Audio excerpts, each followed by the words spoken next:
Welcome to another episode of In the Nude. Today we're going to have an amazing naked conversation with Brownell Landrum. She is a person who is wholehearted in their pursuit of helping you add more thrive to your life by adding some whimsy.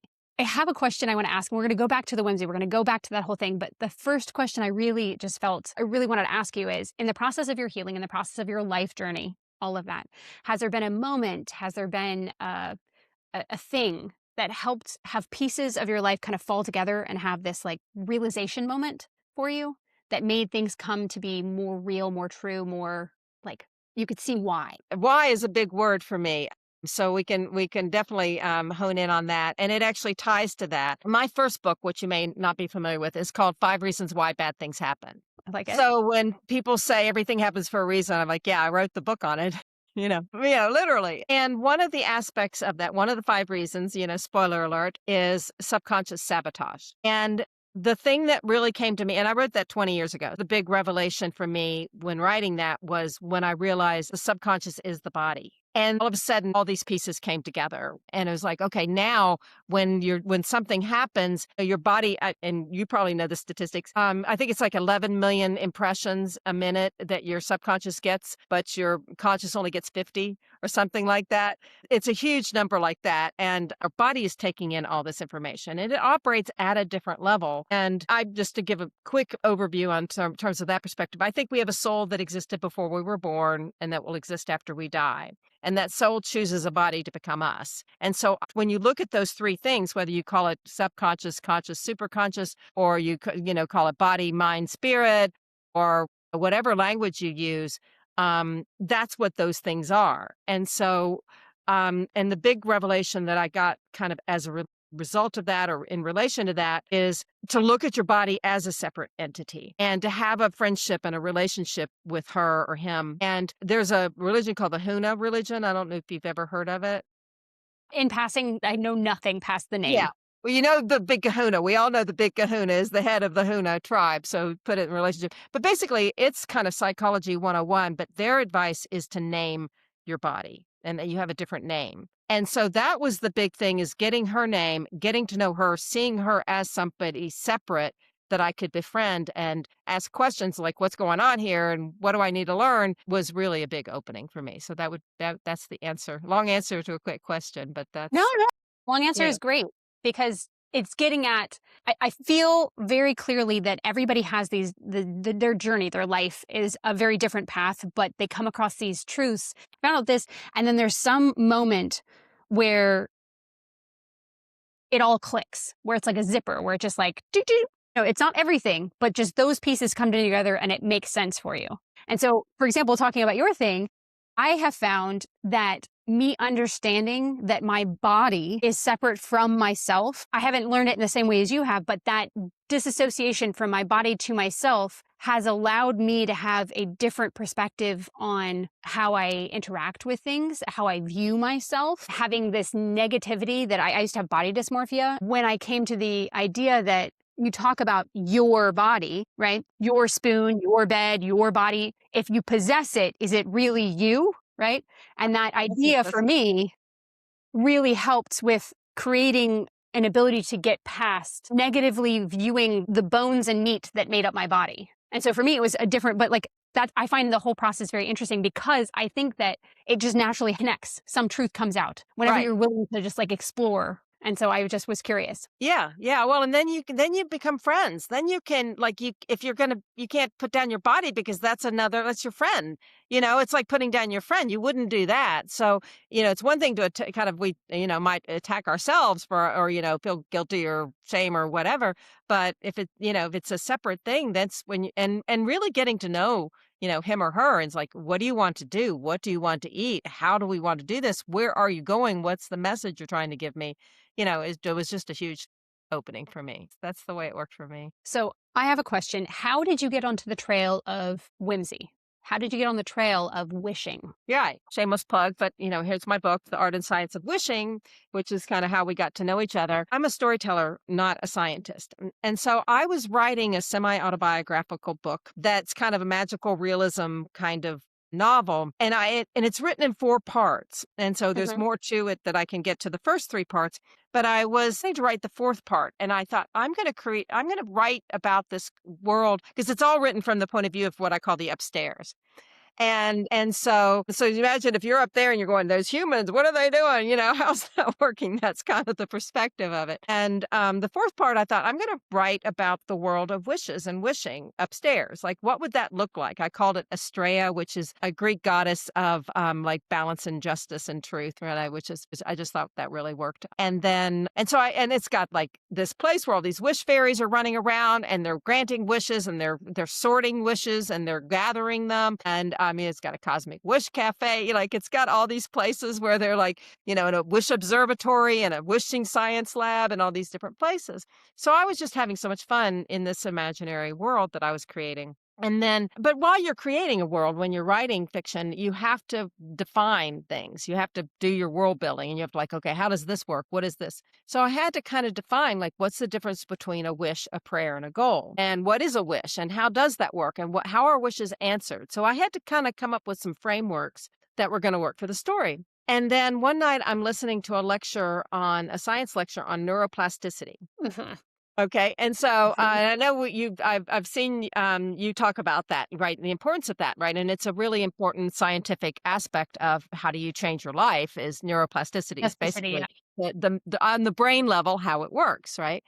And, so I'm listening, I'm just fascinated. I don't know if you ever listen to those science lectures on, YouTube, but I love them. And I was listening one on that, and I thought, "Is there science in wishing?" And so that's what got me into this whole exploration of like, wow, and, I mean, did you know that every time you make a wish, you engage over a dozen sciences? I knew that I didn't know it was over a dozen, but I knew that there was lots of science that happens when you use imagination, and a wish is essentially playing. That's definitely an element, right? And there's an important aspect of how do you make your wish in a way that's going to activate that imagination part of your brain because there's psychology there, there's neurobiology there, there's all these other little elements within that whole imagination piece of it, right? Yeah. So I mean, like, but there's anthropology, right? Because there's the history. Wishing has been an important part of history since the dawn of humanity, and it's the collective wishing is something that I really want to bring back because I think we've lost it.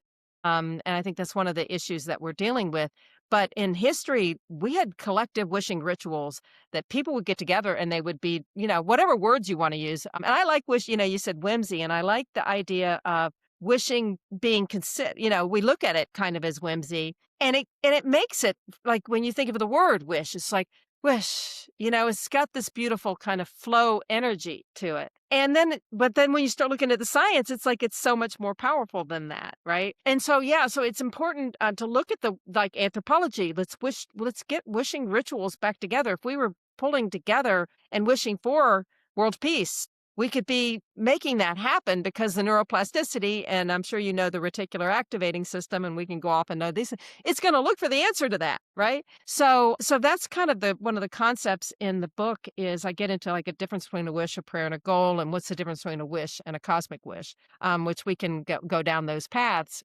But it was so interesting to kinda start looking at the research, and that's just what led me to write this book, and, I quote 70 different scientists. I mean, like, it goes into so many different realms, whether it's sociology, psychology, neuroscience, and then, you probably know in science, like, there's so many overlapping aspects, is there physics, right? And there's quantum physics, and there's neurophysics, and, so many different aspects of the science. So it was just so much fun to kind of look at that and see how we can basically make our wishes more powerful when we understand the science. Yeah.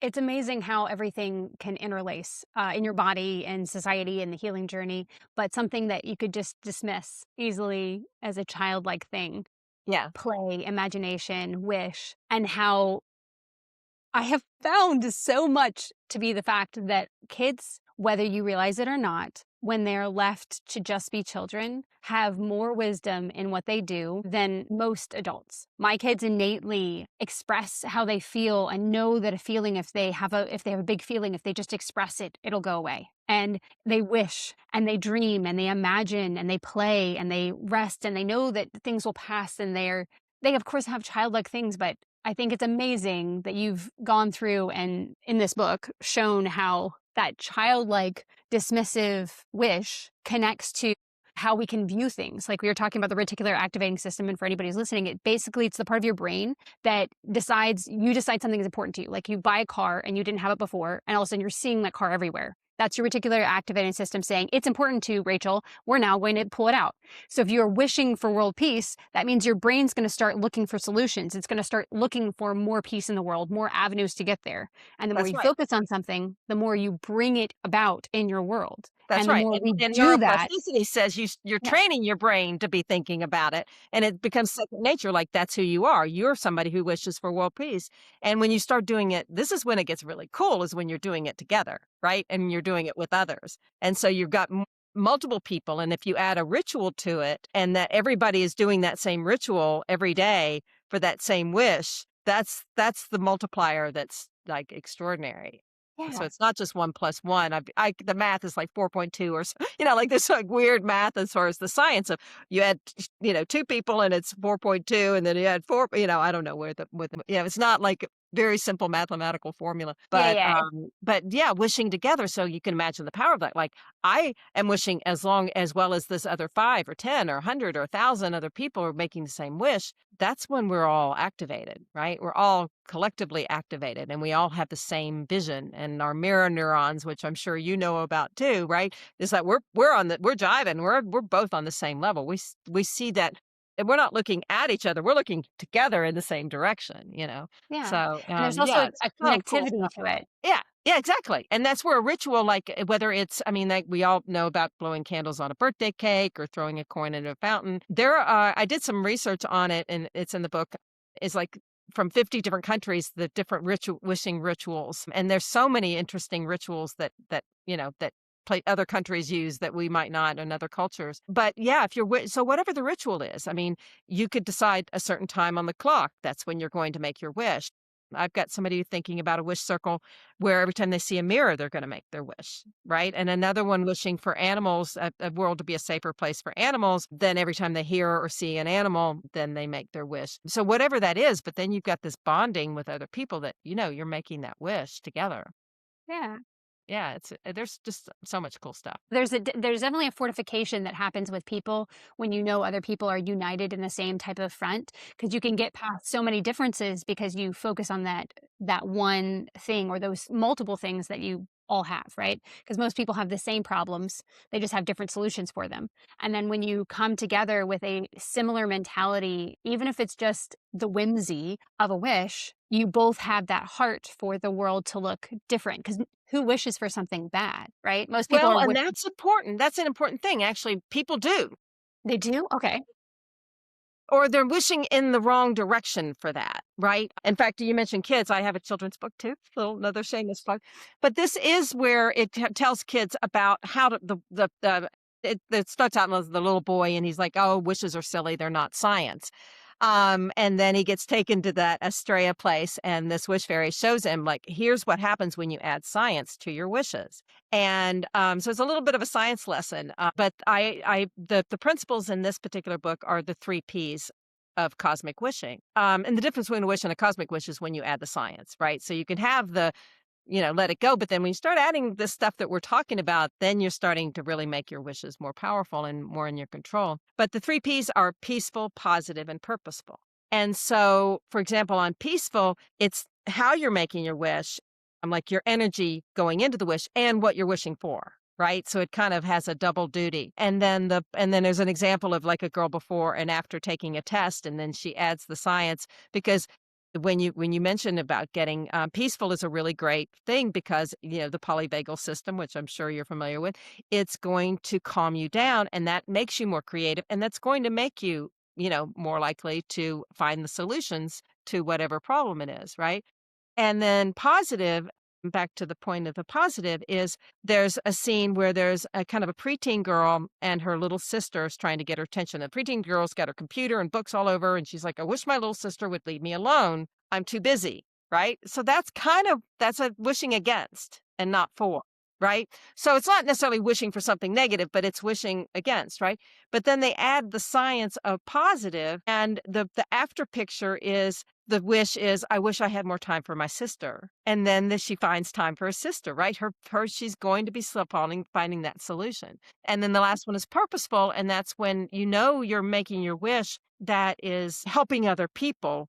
And for yourself, there's some science on why that makes you more committed to your wish and why your wish is better. Also creates, in fact, the picture in the book is a little boy who's got a towel around his neck, and he's like, I wish I could be a superhero. And then they add the science of purposeful. He says, I wish I could be a superhero so I could help others. And the reflection in the mirror are all these people that are there, not only to help him, but also that he's going to help. Right. So there's like, you're starting to multiply how your wish can be more powerful when you add those things. Anyway, but the positive is important, right? I mean, it's one thing to have a protest, but that doesn't give you something to work toward. In fact, I think you talked about that in one of your shows, like how we need to be looking forward and knowing what our vision toward as opposed to just against. Yeah. I think it's an easier place for most people to know what they don't want because they're experiencing it. And so they just want to run away from what they have because they're not liking it, which is a fair place to start. But where you are is one point. If you're running away, it could go lots of different directions and it could go really worse than where you are because you don't know where you're headed. But if you instead think about what you want your life to look like and you think about where you're wanting and desiring and explore that, then you have something to actually aim for while you're leaving the thing you don't like. That's right. That's right. Yeah. And your brain is much more engaged, right? I mean, it's your body, your brain, your soul, if you want to bring that into it, that all is going to be more engaged saying, okay, I've got a direction. I know where I want to go. So yeah, that's a really important part. And another important part that ties into what you're saying is what I call the four responses, right? So you've got to look at how our wish is answered. So that's another aspect that I get into the book. And then, like, the three selves, like we just talked about, like, are you aligned mind, body, and spirit on that wish, right? Because if not, then your subconscious might sabotage you, Yeah. right? It's That kind can, of like when you say you want to be healthy, right? Like you say you want to be fit or you want to eat more healthy, right? Every choice that you make, you're making a choice to show up as a person, right? Whether you're showing up and you choose to eat a burger, you're making a choice against what you've said you want. Totally fair to do, but your subconscious is going to be like, that doesn't fit. Versus if you choose, okay, a burger is healthy versus seeing it as negative. I'm choosing to get myself protein, get myself fat, but I'm also going to be eating fuel first, my vegetable first, or whatever. Every choice you make is a vote for who you're showing up as. And so right. if you're saying you want something like, I want to be more happy in my life, but then you don't change any of your behavior, your subconscious is like, well, do you really want it? Right, or is that too vague, right? I mean, it's like some people say, "I wish I had $1,000,000," but why? I mean, like, that's not very tangible, right? But Mhm. when you say, "Okay, I wish I had money to pay for my kids' education or for healthcare or for, whatever that is," then then you can find then you open up instead of your brain being this narrow, your opportunities are this big, and you can start be looking for there might be something else that comes, a scholarship just lands in your lap, and your problem is solved, even though it wasn't necessarily a number, right? So yeah, absolutely. I love the way you put that. It's an important thing. It is fun to start looking at these additions of the sciences to say, and everything you're talking about is logical. It's not just a concept. It's real. And it's also important to know how your body can sabotage you, because if you don't give your body enough loving care, then it'll steal a donut, for example, and you won't even remember you ate it, right? And then you're like, wait a minute, how did I just ate this meal and I don't remember it. And it'll do things like that, but it doesn't really want that donut. It just wants to it's playing like a little toddler, like a kid. Yeah. And so it's important to know, like, okay, this is really when we have to make it a relationship and ask the body what it wants, and then it'll start working with us and go, okay, where are we? What do you want today? What kind of treat can I give? And then it's going to cooperate with you in ways you can't even imagine. That was one of the things when I first got into this connection and got the name for my body was every bite was more attentive. Like I remember every bite of every bite, it's already brought into my conscious memory. And then if I eat something that's a little naughty, then I'm gonna enjoy it. Like, and then I'm gonna get the pleasure from it. I'm not gonna like feel guilty from it. Like, if she wants that, we'll do it together and we'll have fun with it. Yeah, because life is filled with moments of you are here to play, you are here to experience. It's not negative, it's just balance is what you're looking Yeah. for. I have a question. In your Yeah. journey of learning how to be with your, as you view it, other person inside of you, your body, what are Yeah. The exercises person in me. yeah, yeah. What are exercises, what are things that you did that you found to help you be able to connect with it and see what the needs were and hear it? I mean, it really is as simple as getting a name is really important. And that's important because it's important to do it in a certain way. You can't tell her what her name is. She has to tell you. And when I was watching your other show and you were talking about the times when your brain goes off into imagination, right? And and I'm sure you probably know the science of that is the default mode network, Mhm. right? Been something I've especially this week because I'm writing a follow-up book called The Art and Science of Wishing at Work, and so that's kind of led me, to more scientific, exploration. But the ways to trigger that process. How do you shift your brain? Because if you know how the brain works, again, I'm not the scientist, so somebody's is whoever is scientist and you're listening and you want to correct me, feel free. I'd love it. I'm totally open to any exploration. But there's certain parts of your brain that turn off for the other parts to turn on. And we used to think our conscious, driven brain is off, therefore nothing's happening. But no, another part of our brain is turning on, right? And so there are tricks to do that. And one of the things that I just found recently, and I didn't know what it was doing, but is there's and it actually, I like the children's version, but there's a gummy called Chillax that has the L-theanine in it. And that will actually help you turn off the thoughts so you can kind of relax. And then I was doing some more research on like Aaron Sorkin. I don't know if you know this story about him. You know who he is, right? He's won the Academy Award several times for screenwriting. He wrote The Social Network and The American President and The West Wing TV show was him and all of that stuff. And but he is known to say that when he's in writing mode, he will take like 7 showers a day. And what he's doing is he's switching to the default mode network because that's when these ideas will come to us when we're not focused and we allow our brain to kind of wander. So like I'm so conscious now of like, oh, my default mode network's kicking in. That's why I'm at the gym because my body loves exercise. She loves I mean, it's kind of addictive. Like I have to go to the gym every day for 90 minutes on the elliptical or I can't function. But that's when the ideas, like she's happy, so she's letting the ideas flow. And so that's really important. So there's things like that. So coming up with the name is going to come when you're in that default mode network, when you're open to hearing something, when you shut off those parts that are like too focused. So I don't know if that answers your question, but It does, but I have a follow-up question. So okay. you're saying that to get into the default mode network, which is where your brain is just kind of automatically flowing when you're often for people it's in water or walking or washing dishes where you just let your mind go That's right. and dance around, right? Yeah. What did you find to be helpful? So for me, coming out of a trauma background, my default mode network was never on chill. Mine was always filled with trauma, lots of hate, lots of negative. So I would constantly run away from any thought process that I had. And so I know what I did, but I'm curious what things that you found to help your body that you were able to do to get you into a default mode network so that you could find the name, so you could connect. Yeah, well, it really is. I mean, first of all knowing it exists and recognizing it, right? You recognize your body, your brain, and your body shifted in that moment. Like Aaron Sorkin didn't have a name for it, although he's a genius, so he probably does know. But he takes a shower, like that's his trick.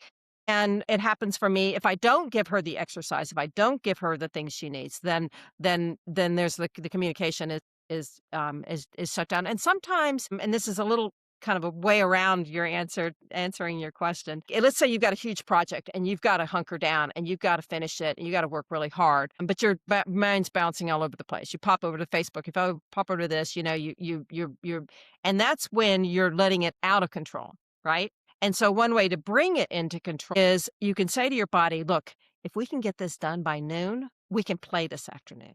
Like, I'm going to do something fun for you this afternoon.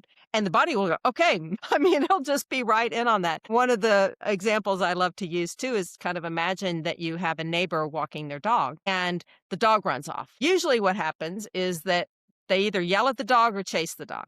But instead, if you go, hey, it's fun over here, the dog's going to, yeah, I'll go over here. And our body works the same way, right? So let's make it fun and give them the freedom to be who they are and make it fun. And then they'll engage and then they'll obey kind of in that we'll focus. I mean, you will see it happen like crazy when you want it to focus. So that's a roundabout opposite answer to your question because you're like, I'm giving you the opposite, but it works in the same way. For me, I'm aware of it, so I can go, okay, now I know these little gummies are great because they are turning like at night, especially if my brain is just kind of click, click, click, and I've got so much on my mind. I mean, sometimes I just got to get what's on my mind off my mind and put it in voice recorder or something because I don't want to forget. Like, I don't want to have one of those thoughts that you're like, I hope I remember in the morning. And either Yes. you don't remember or you're going to stay up all night because you don't want to forget. And but those kind of help me go, okay, now that worrying isn't happening. Now I can get into chill mode. And when I first thought about those gummies, I thought, no, I don't want to turn my brain off. But now I realize what they're doing is actually activating the DMN. And so that's one, and that, and meditation, and knowing how to kind of get into a meditative place, and exercise, and just dropping, letting go of the things that are the pressing things, I think. I totally get what you're saying as far as reward, learning how to take care of yourself by reward, right? Everybody does better by saying, when you're a kid, it's a gold star or it's a sticker or it's, a marshmallow, but learning Yeah, to that take care of marshmallow, study, right, about the yeah. marshmallows? Yeah. Yeah, yeah, with the kids. Yeah. Where I'm gonna for anybody else who doesn't know the study, it's kids were put in a room with a marshmallow on the table, and they were told that if they could sit still, I can't remember the length of time, but we'll say 5 minutes with the marshmallow on the table, that they would get 5 marshmallows instead of one. And it's the study about what the kids would do, right? Whether they would eat the The marshmallow or not. video is so great because these kids are like, they want that marshmallow so bad. I mean, it's so cute. They're like 4-year-olds. I mean, these are Yeah. really little kids. Yeah. Yeah, yeah. No, Well, it's the same truth that we can apply to ourselves as far as we dismiss it. It's the again, the childhood whimsy thing of like, we're being functional, we're being productive, but if we don't ever give ourselves joy and play and rest, we burn out. That isn't aligned, that isn't a part of our whole person. And so the idea of saying to yourself, being conscious of that and saying to yourself, we'll do this, but we're also going to have fun. You're going to have chocolate at the end of this. You're going to have, you're going to get to go on a walk. You're going to get to go to the park. You're going to get to whatever it is. well, yeah, and the follow-up to that study, I don't know if you know, but they studied those kids like 18 years later or something. And the Nice. ones that waited the 5 or 10 minutes or whatever, the ones that waited were infinitely more successful than the ones who didn't. So I thought that was also interesting. Anyway, it's if anybody wants a whimsy, it's fun to watch the video because those kids are so cute. I mean, it's a really cute. You can see it's a TEDx talk.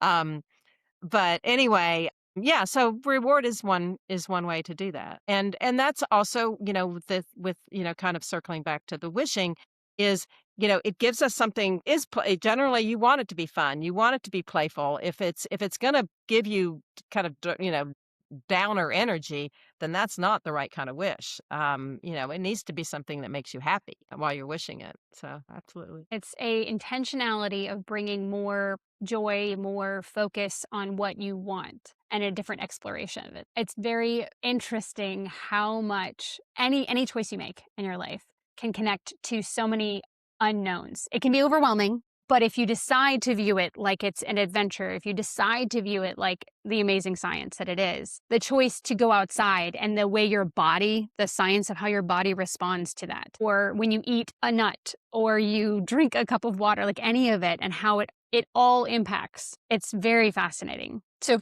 for me, coming from a very traumatized background, one of the things I had to do because I was so off kilter and unable to exist in anything but survival. Like think of, your mouth barely out of water. That was like how I lived. Was I started having to eat and use the restroom and drink water on a schedule because I couldn't hear anything. My body was silenced, and then all of a sudden I would be in bed because I have autoimmune disease, and it would be catatonic and unable to like even do anything. So one of the ways I started taking care of it was I literally was just like, okay, I need this much water. I'm going to schedule it out. If I drink water now, 20 minutes from then, I'll probably have to pee, right? Like, so I made a schedule and I started doing that. And the more I started working on what I assumed my body would want and taking care of the needs, then I could start actually feel like the, like, lean into something I might want and lean away from something I didn't want feeling, and so I was just curious because for me, that whole process of trying to connect with my body was years of effort to get to a place where anything could be heard. Yeah, and I'm feeling this really I'm going off on a weird tangent, but I'm feeling like one thing that is interesting that happens when you get into this mode too is that you know that you and I right now are communicating body to body. We're also communicating mind to mind. Like mind to mind is what everybody's seeing, but my body is calling out to yours, going, "Oh, you're so loved, and you need to know that." And I just, but, and she's like, and just wanting to send you all this massive love. So she's feeling that for you. And that's what's also fun is that, on a spiritual level, again, this can be whatever people believe. I call it cosmic collaboration when you're wishing and there's some part outside of you that has to kind of help. Right. That can be defined by physics, right? Or it can be named by a spiritual term. So, you can call it non-locality and all these different things. That's one thing I love about wishing is like you can be super religious, you can be just spiritual and not religious, you can be super just into science, or you can even be a total skeptic, and you're still all can unite in the same practice and the same lessons, right? Yeah, no. But when you're communicating, so we're communicating, on a spiritual level, probably going, we hope we're helping people, and we hope this is getting through, and it's not just us talking, right? And then but the body level is the thing we don't always realize is like my body on some level is talking to yours, is sending out that energy to yours. So that may be weird for you to hear, but No, not at all. I love that. I totally understand and feel that. For me, the simple way to prove that that happens in a day-to-day life is when you go out into a grocery store and you decide before you go into it, do it as a science experiment. If you've never tried this, sit in your car for a second, listen to a really happy song you love right before you go into a grocery store. You're just doing grocery shopping. You're not going to even have to talk to anybody. Just walk in smiling and actually feeling the energy of the song you just listened to, that vibe. You're getting some food and you're smiling. Watch how the bodies, as you pass them, adjust in behavior. Their shoulders they will drop, their chests will open, they'll probably smile in response or get curious, like surprised face because they're not used to somebody smiling and actually feeling it. But it's a real thing Well, I that actually had you're somebody, like, last week tell me that. Like, somebody in I'm in a hotel, and there's somebody in the she's and, in the ca like, the breakfast area, and she said, "Every time I see you, you always are smiling, and you always make my day." And I'm like, I don't even I wasn't it was just a natural thing. It wasn't like I'm gonna look at her and make sure I smile, but it was like what a gift for her to give that to me to tell me that she felt that, right? I mean, I felt like that was more of a gift than that. But you're right. In fact, I've been in like I remember going at like an exercise class, or you can go into a meeting and just imagine like your body's telling everybody else, "Hey, this is going to be we're going to have fun here, and this is going to be good, and let's all feel good." And you like elevate the energy. There's also I have a meditation that people can listen to get rid of like the negative cooties, I call them, the negative energies. And it sounds weird when you do it, but it always feels better. Like there is something to it, or you wouldn't just feel so much better when you do it. So, maybe you're holding on to stuff that you need to get rid of. It'll do that. It's like takes 3 minutes. And I do it. So anytime I'm feeling kind of really funky, I'm like, oh, wait a minute, let me do my meditation. And it lifts up. So I don't know. Again, that I don't know if there is any science to that. And I think a lot of this stuff, though, we're starting to get scientific definitions to things we already knew innately. But anyway, yeah, that's that. Yeah, you can do that. You can actually feel like this whole, and you can feel it the other way. You can feel if like somebody's bringing everybody down, just like kind of lifting, literally, kind of feeling like the lift of the energy is. There's a really important, cool stuff. It's one of the most powerful things about what you listen to and who you're around is whether you love somebody or not. They can be an amazing person, but their behavior or their energy can be something that ends up defeating or defleeting you, or it can be something that uplifts you. And you know what that feels like when you spend time with somebody and at the end of it, you're like, I'm so tired. Or spend time with them and you're like, man, I love spending time with them. Like you feel it even if you're not conscious of it, even if you don't register it. And Yeah. it is really, really powerful. Yeah, there's some interesting stuff about interpersonal communication that happens on a lot of different levels, including biological and neurological, and I'm sure energy systems and all that kind of stuff. Yeah, It's all cool. of it's interlaced, like it's Yeah, woven together. yeah, absolutely. Like the science of we're having this conversation, verbalizing words. we're both feeling each other's like positive affection towards each other and what's happening here. We're both having this affection and desire in general in the world to try to shine joy, light, and unify grace, like that energy. Grace has been a big word for me lately. Grace and savor are my 2 big words these days. So much better than gratitude if you think about it. Like, I spent one whole day and I'm like, "I'm gonna spend this whole day savoring." I mean, like, not just being happy that I have this or this. I mean, I am immersed in the fact that I love my blankets keeping me warm when it's cold at night. Like, yeah, all this kind of stuff. Savor is my savor and grace. Like, grace is a big one. Like, grace and forgiveness aren't the same thing. They're different. You give somebody grace because we're not perfect. Nobody's perfect. Yeah. Sorry to interrupt you, but I Oh, just no, like I you're had to totally jump fine. on grace. Conversations are for back and forth. I'm with you. I've never used the word savor, and I think of gratitude as, I guess, savor, because when I think about being grateful for something, it isn't like I'm thinking I'm grateful, but when I'm grateful, it's a bodily feeling. My chest swells. It feels like there's sunlight inside of me.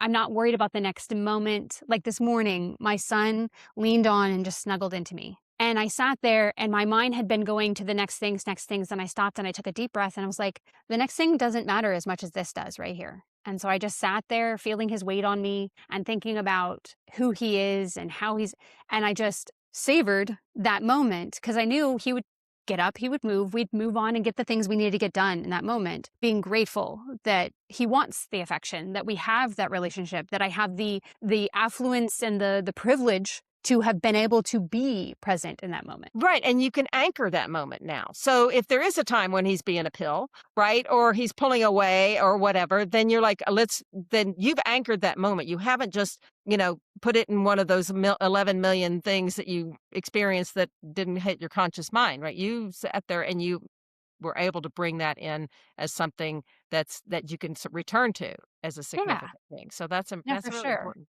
Yeah. Yeah, and you can choose those moments to do, and it's not always easy to do, but like in a moment when you stop and you decide to literally walk out and pick up a dandelion and really look at and study a dandelion, in that moment you are consciously being very pointed about anchoring being present, Right. right? And it's something we have to develop because most of us walk around defaulting to just busy. But when we choose to anchor a moment, choose to be present in the moment, it helps us not only in that moment live and enjoy, but also when you're talking about conflict later, it's not because it's not going to have conflict later, but it's a reminder that that's not permanent. It's a reminder that we can create connection again and we can forge through that. And he's allowed to have his feelings, and I don't have to receive it like he's attacking me. He's just expressing it, and I'm making space for it. Yeah, and the other thing I think that I kind of touched on that I think you'll really appreciate that is important to me in the book is the 4 responses and looking at how wishes are answered because it becomes much more nuanced. And I already know you enough to know that the nuances is your happy place, right? Yes.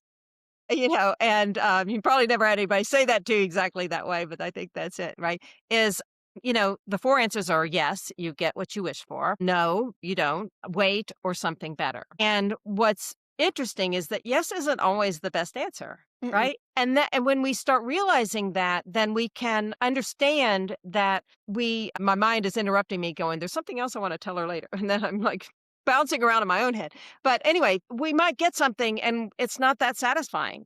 Like we went to all this effort and we're like, oh, I want that Ferrari out in the front driveway. And you're like, do we care about that Ferrari? I mean, the next day it's a used car. You know what I mean? And the neighbor might get a fancier one. So why did we want that Ferrari? Back to your point. Like, is it something that really is going to give us that much pleasure? And there's a lot of interesting science saying, no, what you wish for and whether you get it is a whole different dynamic. And it might be careful what you wish for. Like you wish for something on, oh, I didn't think about all the aspects of it. And there's a really fun activity in the book to kind of help you look at that aspect. No, just might be more information. It might be something you need to help you make a better wish or make a better decision. So it's not necessarily bad. Wait either means you're not ready or the world isn't ready. Right. So you might like, oh, I've got this book on wishing, but maybe it's not right now. Maybe it's 6 months from now that everybody in the world wants to learn how to make better wishes. I don't know. Right. And then something better, often we make a wish and we don't allow for that. Right. We're not thinking, what could it be? And so that's, all those kind of nuances are really important. And the one thing I wanted to come back to, because you were addressing this before, again, on your other show, so I'm plugging your other show so people can watch that too, is what I have a term for it, and I call it reverse optimism. And that is when you can look back and go, now I understand why I didn't get that wish, why this didn't happen, why this went this way, why this, why I went through this, what was the lesson, what was the purpose. Um, and that is a powerful tool because it helps you realize you have more agency or power than you think. And it gives you that power now going, if something that bad happens, since I'm the writer on the bad things, um, then you go, wait a minute, maybe this is going, when you get programmed to see that you can look at it as what was the blessing or what did I learn or how did it propel me in the direction that I should go, that's an important aspect. I had so many things in my mind that came to Yeah, times where I wish something. And I think that there's this important kernel to when we're wishing, it's totally fair for us to think that we know what the answer is in that moment and to be so frustrated that we didn't get it. But there's a handcuffing that we can do to ourselves in that moment where we are so I was raised, I was in a mentality of changing your mind is a weakness and that you're a flibberty gibbet, you're like has negatives, or like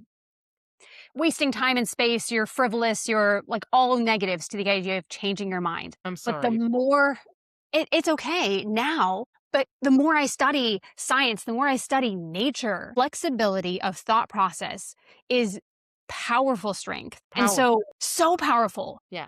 So you can choose instead of saying, I didn't get my wish, therefore God, universe, inner divine, whatever you want to call it, hates me, and this was the only good option and it's gone. Right, You or get you to have friend or the manifesting people going, "You didn't do it right. You made a mistake. It's all your fault. That's why you didn't get it." Like, wait a minute. There are a lot of factors here, and maybe I am being guided toward what is better for me. Like yeah. Well, let's that give and it like grace. That's where grace comes in. yeah, exactly, but you get to decide that belief, right? So for me, I've chosen a belief in my life because we can choose the things that we live our life based on. And when we choose to believe them, it impacts our life, reticular activating system, neuroplasticity, all of that, right? So for me, I choose the reality that everything that happens in my life is there, painful, good, sad, angry, awesome, all of it's there, forging for something better and good in my life. And that's important because in my 5 reasons why bad things happen book, the thing that they all have in common is change. These things are happening to get you to change something, to get you and there's obviously other reasons, and that can be a lesson. You learn something, you need to learn something.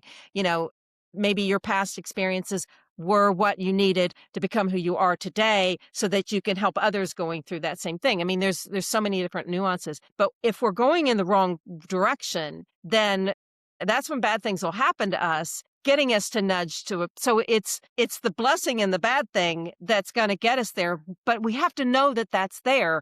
Otherwise, we're going to be so stuck in the bad thing that we're not seeing the opportunity to shift. And I know your guest on that show, and you can tell his name. I don't remember. Was Okay. it Peter the Hype? Yeah, And he Peter. talked about, like, that he had something that happened and that he had felt like I think it in a career thing or something, and he felt like, "Okay, this bad thing happened, but that's what got him down on the path he was in." And I was like, "Yeah, that's exactly what happens, is that's if we're listening and going and I know, and it was cancer, I think he said he had, and that was the Leukemia, yeah. cancer, and there's actually quite a few stories of people saying that that is the thing that was the trigger that made them realize they needed to change something. Yeah, So, when you're uncomfortable, when you are in pain, that's when you start looking for you realize, "I can't this can't continue. I have to find a different answer," and so you're willing to say, "I don't know," and look. right. And And when you're hopefully the not in sooner pain you have the view like you said and realize, "Okay, this is happening for a reason. What's the message? What do I need to change?" Then you can get to the why, and then you can get to the healing and hopefully get there a lot yeah. faster. Going the wrong direction. As things start happening, the visual I had in my head is you're driving in a car, you're on a road, and all of a sudden you start going off in the ditch and you're aiming towards a tree, and then you hit a tree and you're so mad you hit the tree and you're like, but you got off the road. That's why you hit the tree, right? The visual of instead of being so mad you hit the tree, maybe see you're no longer on the road and try to Right. find where the See road how to was. get back on track. Right. And that's really from a healing standpoint. I went through a healing experience that that a friend of mine's like, "I think you can help heal this person." And they were going through kind of very similar to Peter and that and your story. And this person was dealing with very serious cancer. They had throat cancer. They were literally foaming at the mouth. They'd had 2 surgeries and were getting ready to have the 3rd one.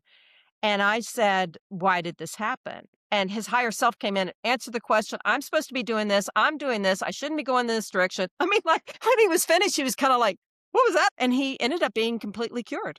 Like, he didn't need the cancer anymore, right? I mean, that kind of thing. I believe there's no one gets out of here alive, to quote Jim Morrison. But we also, I don't think there's anything that can't be spontaneously healed as well. Like, there's this continuum. But you get to the why, it makes it, it can accelerate that. That's why I shouldn't be doing this. I need to be doing this. I'm not paying enough attention to what I should be, prioritize or whatever. And so that kind of thing can happen. And it sounds like it did for him, in a very real way. Yeah. Going back to the answers of the no and the yes and all that, I feel very strongly that I should say when my husband left me, I was 9 months pregnant. All of the wishes that I had before he left were for us to work out. All the wishes I had were for this life that I had in my head of what it would be. And I got given him leaving. And at the time, that was catastrophic. At the time, I felt so hated. At the time, it felt like the most horrible bitch slap you could ever give a person. That's what it felt like. I couldn't see the And hope. I it's up couldn't see there. there. I mean, it's really, if you look at the list of like things that could be horrible things, that's a pretty up there, Yeah. like to be left at that moment. Yeah.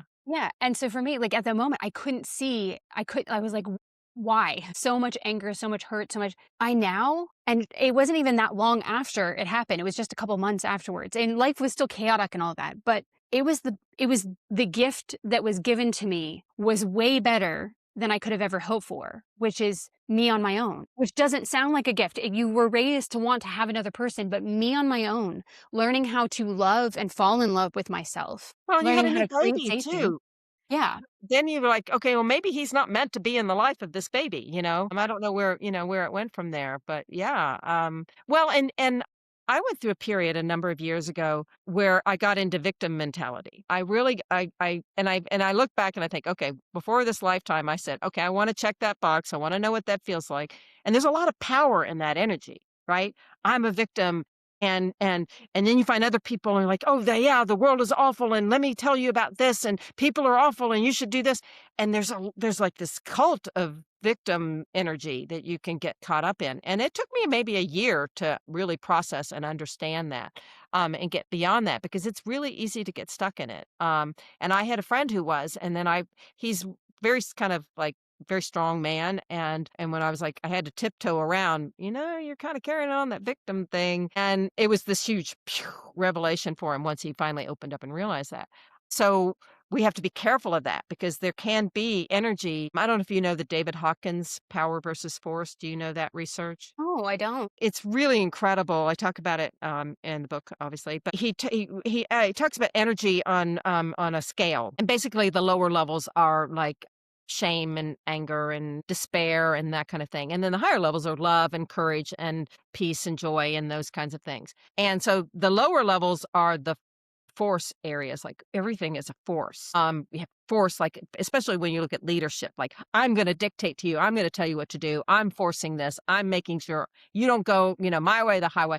And then you get to this, and a lot of people in this current environment are in that despair, anger rotation down here, right? And all that, there's a lot of energy that's pushing us down. But if we can elevate up here, and that's really honestly one of the motivations for even writing this book was and hoping that we can do people in collective wish circles, is let's rise up and let's get the energy up here because here they can't touch us once we're up here. Once we're in that higher level and we can understand that we're not victims and that we can have this agency. And I loved Albert Bandura. I don't know if you know his research, but it's all about self-efficacy. And there's the book When Bad Things Happen to Good People. Have you ever heard of Mhm. that book? Well, the author of that book, Rabbi Kushner, read my book, my first book, and it was interesting. His response was, "Well, I think it's all random. I don't think it happens for a reason." And that got me to dig into some research, and that's how I explored Bandura. And Bandura basically has a thing where he says, even if it's not real, even if it's not, actually happening for a reason, to believe it makes you happier. because then we feel like we have some agency, we have some control, we have some influence. This is like, okay, I'm an active participant in my life instead of just this, things And then it happening. goes back to the reticular activating system, right? In a world where you're expecting to see a reason for something, a lesson learned, a gain to be had at the other side of it, you will find something that is that. And you can work it the other way. Like if you expect somebody to show up like a jerk, even if they don't show up like a jerk, you're going to see things that you're going to interpret that way. That's right. So That's why you training can your just, brain, that's why positive wishing is so important. You're wishing yes. for, not against, right? And just, in a minute a day, we can reprogram our brain. Over 8 weeks, if we try to do it, some research says 6 weeks, I like 8 weeks, but just 1 minute, do the same wish. Make sure you're peaceful, positive, and purposeful in your energy when you're making it, and your brain is going to find those answers and those solutions. It's so beautiful. Well, it's a lot more than whimsy. Yes, a lot more than whimsy. Even if you just embrace it for whimsy, that's okay too, Whimsy's but good it is a too. lot more. Yeah. Yeah. Yeah, whimsy's good too. I think my favorite experience of opening myself up for naked conversations is that I have had a handful at this point of beautiful conversations with people where I find somebody else and their journey and their process that has the same wish for the world that I have, but their own path on how it gets there. Right. Because your wish is for people to get to a place where they can experience the fact that life can be joyful in the midst of chaos. It can be peace and contentment in the midst of day to day weird that doesn't look pretty. And that's what your wish is for people. And you're seeing it through this avenue of it doesn't have to be prey, it doesn't have to be contention. It can be unifying in the fact that we all know what it's like to wish for something. And we can do Right. it that way because there's science to it. And for me, I have that exact same wish for people. And my reason I created the podcast is because for me, I saw how isolated I felt and alone. And when you're alone, you can feel easily defeated. You can feel like there's nobody who's got your back and nobody's been there before. And it's so easy to give up. And for me, I had my kids that made it so it was impossible for me to give up. And that was a driving force, my why, right? My 7 layers deep why, because I believe in whys as well. But I don't like just asking, okay, why do you want the money? Oh, you want to pay for your kid's school. Why do you want to pay for your kid's school? Well, I want them to have a Right. better Yeah, life you than can I keep had. going. Yeah. Why do you want the kids to have a better life than you had? Because I don't like my childhood. Why do you not like your childhood? Because I didn't feel valuable. So you're trying to gain your value through money, right? To Well, then, fix yeah, and I guess that's a whole nother layer of like, and how can you reframe those situations to go those because beliefs. the world will be a better place for them. They will meet better, cooler people. They'll, live a happier life. They'll, Yeah, and that doesn't mean you change the desire for them to go to the school. It just means that's you what I have mean. a No, I'm just saying you're changing your reason for it, right? Because it's, you're just shifting, right? yeah. Yeah, that's really interesting. But I find it very fun and amazing to be able to have the opportunity, the privilege to be able to have connections with people who have that same heart. It doesn't matter. It's not, I love finding like hearted people or like souled people, if you will, because I don't really care for like minded. That doesn't matter because our minds can have different solutions because we have different backgrounds, different personalities, different strengths. But that finding the commonality, the unity brings us to a place where we start being part of the collective that is experiencing that life, that is drawing that energy, that is that smiling face, helping somebody have a better day. That's And right. that's just And beautiful. then that's how we can elevate, and that's how we can change the world is by elevating that energy. And it doesn't mean toxic positivity, right? No, It no, no, doesn't no. mean that we don't, I've got a saying in that book, face it, feel it, free it.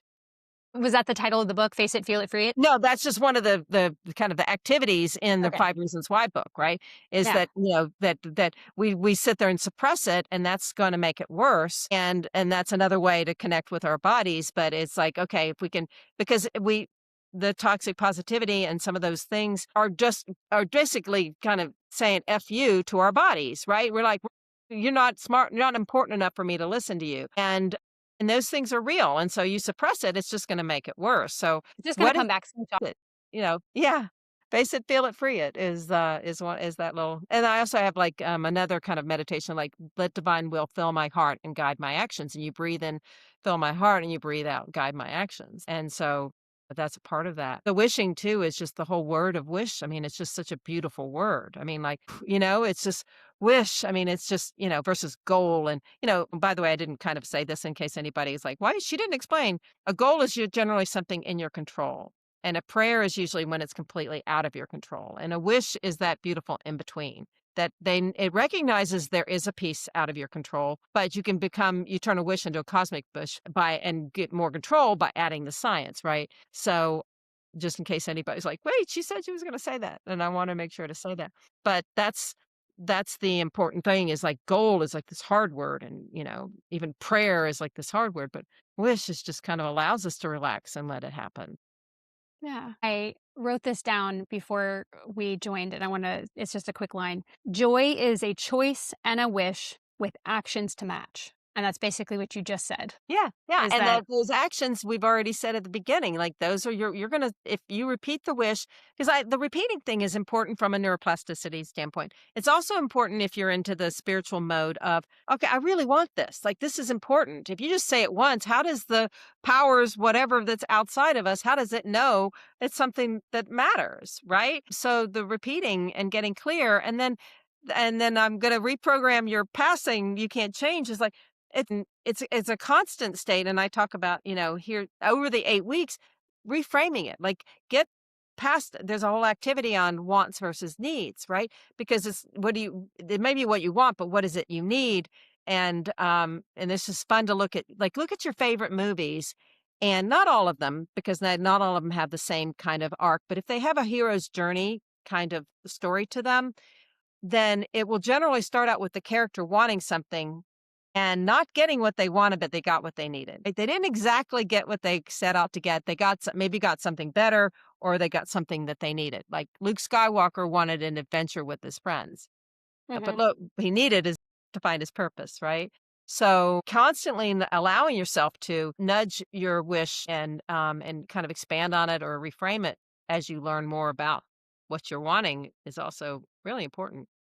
yeah, it's a part of the journey of it's learning. When you were talking about repetition, it's how we learn is through repetition. It's what is it? Practice makes permanent, right? And that same thing is true with when we're learning. What you learn in first grade is not something you take away, and you're not the same person you were when you were 6 years old. And that's a good thing because you have more experience. You start adjusting. You're like, okay, I liked chocolate then, but I don't really like milk chocolate now. I like dark chocolate, or I like white chocolate, or I like all the chocolates, but I don't like strawberries anymore. Or I didn't like strawberries, but now I do. And allowing yourself to see the beauty in the fact that it's a season and it's okay for it to be season, and that season can reoccur like the seasons on the earth, right? You can have a season where you are more tired and maybe your body needs more rest, and that doesn't have to be a denigration, or a season where you're more active and that doesn't have to be a denigration. It's all of it, the embracing of change, flexibility. Right, well, because on a cellular level, we're changing. I mean, we're constantly changing. We don't have the same cells that we had, X number. I mean, different organs regenerate at different rates and that kind of thing. But, we're not the same physical being that we were either, right? Yeah, So, and any experience you go through also changes your, like, the way your brain fires, and like both good and bad things. right. And Yeah, well, in fact, that's one of the kind of the mottos in that Reasons Why book is I love change, right? Like just being ready to say, okay, I love change. I'm going to embrace change because if this is happening to get me to change something, you have to deal with your own perspective of what is change and are you okay with change? And some people just, yeah, I have no problem. I'll go and do anything. And then some are like, it takes a lot more, more effort for them to realize that how they get out of that and to trust that they can handle things. I think the more we experience things, the more we realize, oh, this thing I never thought I could handle, I handled. I mean, I spent, a better part of a year living in different parts of the world, not having any idea where I was going to be, not knowing anybody, and going to countries that hardly spoke any English, and that'll open up your mind to think, oh, okay, now all of a sudden, like I used to have this thing where I could not wear a pair of socks more than once. I just had this thing. And now I'm like, it's almost traveling, like, yeah, I can wear that maybe 1 or 2 days. If I only wear it for an hour at the gym, maybe I'll wear it again tomorrow. I mean, but I was so rigid on not like that was something that's just like, this is something I have to have, 16 pair of socks for 2 weeks or whatever. mentalities of things like, I can't. I can't is what I used to feel. I can't speak in public. I can't get in front of the camera. I can't not be married. I can't. And now when I hear my body or my mind say I can't, what I used to feel about 3 years ago was, God, because I knew what I would have to do is face the "I can't." And I was now gonna when it say, happens you're basically calling it to say, "Okay, I guess this is a lesson I have to have," and you're yeah, so calling. now when I hear my body go, "I can't," I'm like, "Okay, we got an adventure. Let's go." There you go. Right, exactly, exactly. That boy, you have to be careful with that because it'll be like, "Okay, well, I'm gonna prove to you that you're wrong and that you can, and this is a Yeah. lesson for you, and it's actually for your benefit even though you're gonna go like, 'No, no, no.'" Now And to then you you go, say "Wait a minute, this was really interesting. I'm really glad I did this thing." yeah. That doesn't include, like, I'm not gonna say I can't fly, okay? Those are, like, physical things that I physically my I don't have wings. I could get on something that can fly, but I so that's not to say that but it's things that Yeah, I, or like you dream. You can do astral travel or yeah. you can take, Yeah, yeah, yeah. Yeah, exactly, but, like, things that I physically can do. Like, I used to actively feel like I could not be on camera. Hmm. Like, I used to break out in hives, and I was just like, "I'm not that person. I'm not capable. I can't talk. I can't" bull. Yeah, I think you've proven that one wrong. Yeah. Yeah, But I feel exactly. like everybody can if they like, with those things that they like it's a box we put ourselves in, and we Yeah, have the X-Acto knife that we can cut it and push it down. It doesn't have to be there. right, right. Right, and it is almost like you say "I can't" as a call to action to prove you wrong, right? So, yeah, Yeah. that does work that way.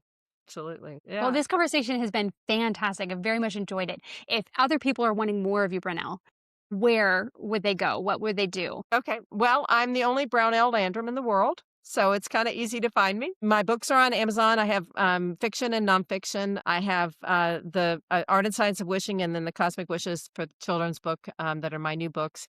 And I also have the book that kind of kicked it off. It's called A Love Story to the Universe, and then I have a huge epic reincarnation love story mystery trilogy as far as a novel that I wrote. All the social media. I've got an author page on Facebook, and I am on TikTok, and really would love people to keep a lookout because I'm going to be building my YouTube channel and doing some really cool, fun stuff on YouTube. So look out for that. That's going to come up Yeah. soon. Yeah, Perfect. We'll put some of those links in the description of this episode so they'll have an easy access to find over to you.